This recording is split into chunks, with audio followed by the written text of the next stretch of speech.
रावण, एक ऐसा नाम जिसे सुनते ही मन में उभरता है राक्षसी शक्ति का अहंकार।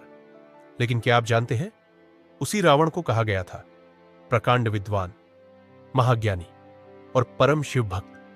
तो फिर सवाल उठता है, रावण जिसने शिव को प्रसन्न किया, जिसने वेदों का ज्ञान अर्जित किया, वह अधर्म की राह पर क्यों चला गया?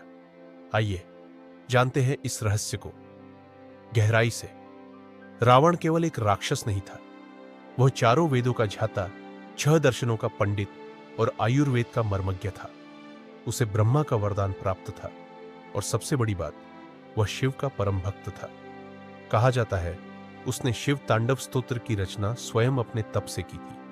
लेकिन यही तप, यही शक्ति उसका सबसे बड़ा घमंड बन गई। जब शक्ति के साथ विवेक न हो, जब भक्ति के साथ विनम्रता न हो, तो वही ज्ञान विनाश का कारण बन जाता है।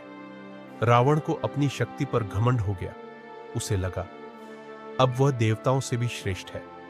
इसी घमंड में उसने सीता का हरण किया और शुरू हुआ उसका अवसान। लोग पूछते हैं, रावण शिव भक्त था, तो फिर शिव ने उसे क्यों नहीं बचाया? क्योंकि शिव केवल उस भक्त को स्वीकारते हैं जो अपने अहंकार को छोड़ चुका हो। रावण की भक्ति में तपस्या थी, शक्ति थी, लेकिन समर्पण नहीं था। और यही वजह थी कि शिव के प्रिय होते हुए भी रावण उनके क्रोध से नहीं बच सका। जब अधर्म बढ़ता है, तब ईश्वर अवतार लेते हैं। राम केवल सीता को नहीं, धर्म की प्रतिष्ठा को पुनर्स्थापित करने आए थे। रावण को कई अवसर मिले, हनुमान के माध्यम से, विभीषण की चेतावनियों से, लेकिन उसका घमंड अंधा हो चुका था और अंत में राम ने उसका वध किया। लेकिन क्या आप जानते हैं, राम ने लक्ष्मण से कहा, इस रावण से ज्ञान लो, क्योंकि वह महाज्ञानी है।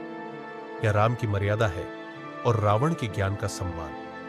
रावण का पतन इसीलिए हुआ क्योंकि उसने अपनी शक्ति का उपयोग धर्म के लिए नहीं, अपनी वासना, अपने घमंड और स्वार्थ के लिए किया।